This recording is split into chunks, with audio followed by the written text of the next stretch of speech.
En la historia anterior les conté que mi padre me había dado un sobre. No quise abrirlo de una, solo esperé y esperé.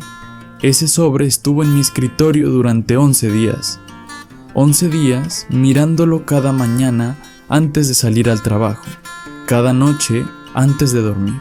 Lucía nunca me presionó para abrirlo. Solo una vez me preguntó, en voz muy baja, si estaba bien. Le dije que sí. ¿Mentí? La noche del día 11, algo cambió. No fue una decisión racional, fue más bien como cuando el cuerpo decide que ya estuvo, que ya fue suficiente tiempo cargando algo sin saber qué es. Tomé el sobre, lo abrí y lo que encontré dentro no era lo que ninguno de los dos esperábamos.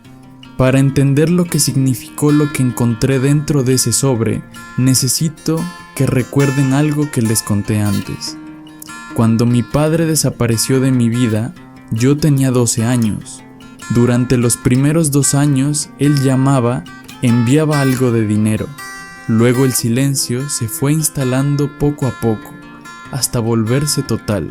Ya no llamaba, ya no enviaba dinero, nada de nada. Durante 16 años, no hubo una sola palabra directa de su parte hacia la familia, hacia mí. Cuando lo vi en aquel bar, me dijo que había pensado en mí todos los días. Yo lo escuché, no supe si creerle. Era el tipo de cosa que alguien dice en un momento así, que suena verdadera y también puede ser solo lo que uno necesita decir para poder seguir mirándose al espejo. Pero lo que estaba dentro de ese sobre no era una explicación, no era una justificación.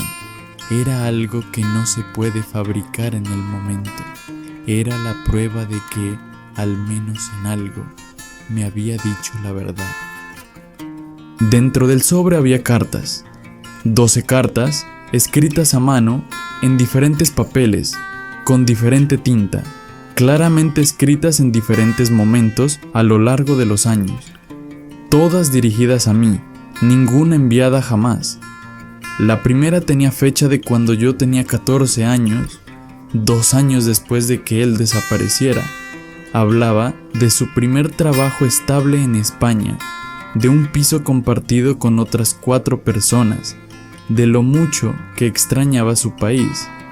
Y hablaba de mí, de cómo me imaginaba en la escuela, de si todavía me gustaba el fútbol como cuando era niño, de si mi madre me había contado algo de él, o si yo ya lo había olvidado. La última carta estaba fechada hace apenas 3 años. Yo tenía 25 en ese momento. En esa carta, él escribía que había visto en redes sociales, a través de amigos en común, que yo había empezado a hacer trámites para emigrar, que no sabía a dónde iba a ir, que rezaba para que, si venía a España, alguien lo llamara antes para poder prepararse, para poder hacer las cosas bien esta vez. Nadie lo llamó, y yo llegué sin avisar, una noche de la que a ninguno de los dos le salió bien. Estuve leyendo durante más de 2 horas.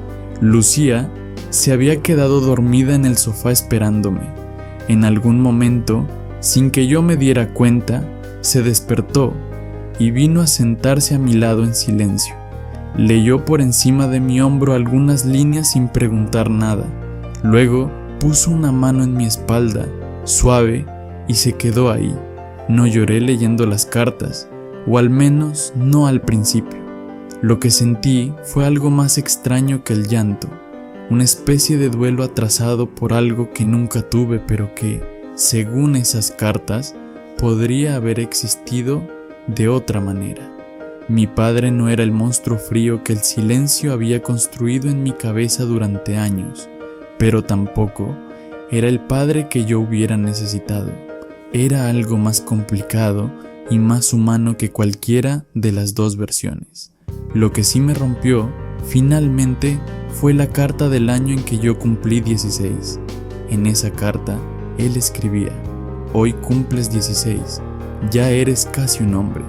Y yo no he estado ahí para verlo, no tengo excusa para eso. Solo tengo esta carta que no voy a enviar, como todas las demás, porque no sé cómo empezar a deshacer 4 años de silencio. Así que la guardo y te la daré algún día, cuando encuentre el valor, si es que alguna vez lo encuentro. Terminé de leer la última carta cerca de las 2 de la madrugada. Lucía seguía a mi lado. Cuando levanté la vista, ella me miró y me preguntó, con mucha calma: ¿cómo estás? ¿Te sientes bien? Le dije la verdad: no lo sé todavía. Ella sintió como si esa fuera exactamente la respuesta correcta. Entonces pasó algo que no había planeado. Tomé el teléfono y busqué el número de mi padre, no para llamarlo esa noche, eso no estaba en mis planes, pero mientras tenía el teléfono en la mano, Lucía vio la pantalla y dijo algo en voz muy baja, casi para ella misma.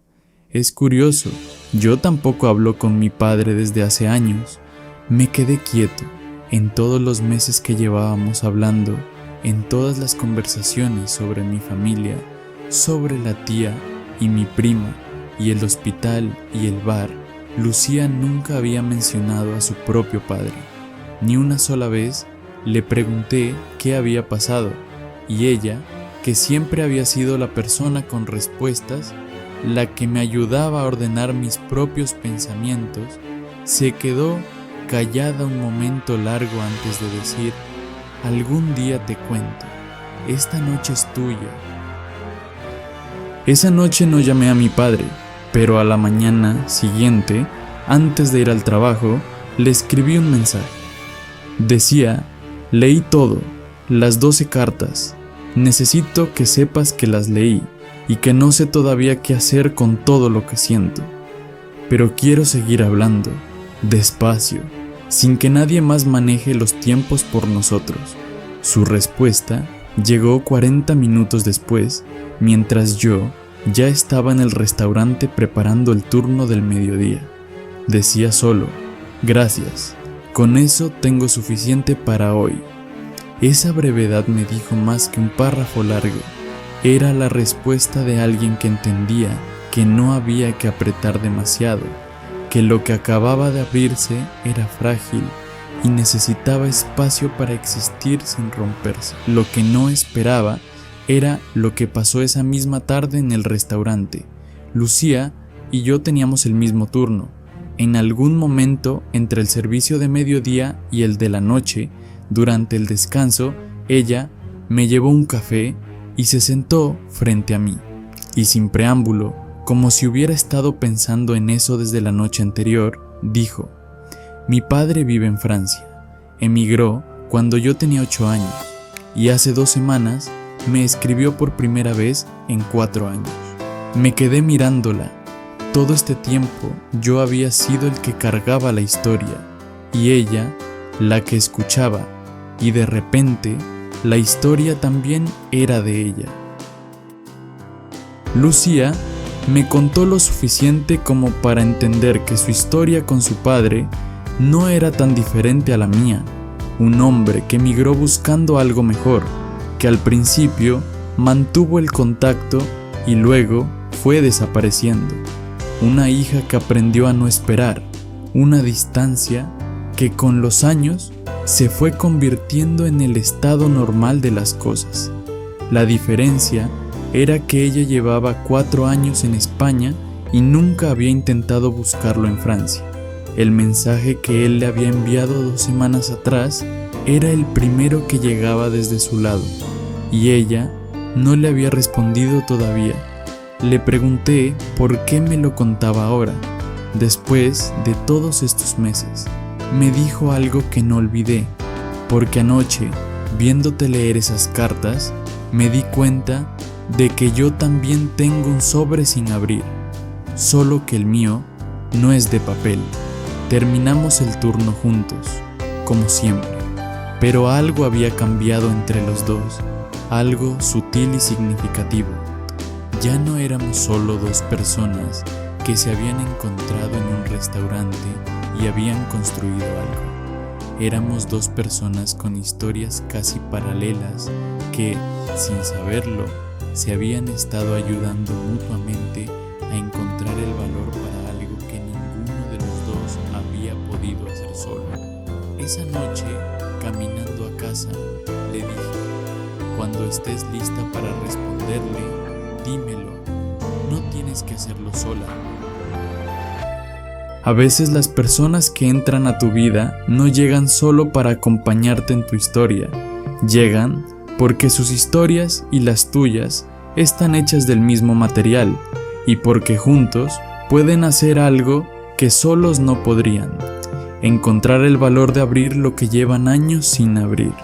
Esa noche guardé las 12 cartas de mi padre en una caja pequeña que tenía en el fondo del armario. No las tiré, no las archivé como si fueran documentos, las guardé como lo que eran, la prueba de que alguien, aunque desde lejos y en silencio, no me había olvidado. Eso no borraba nada, pero tampoco era poca cosa. Lucía todavía no le había respondido a su padre en Francia, y yo tenía la sensación de que esa respuesta, cuando llegara, iba a cambiar algo entre nosotros también, aunque todavía no sabía exactamente cómo. ¿Tú abrirías esas cartas? ¿O crees que hay cosas del pasado que es mejor dejar donde están?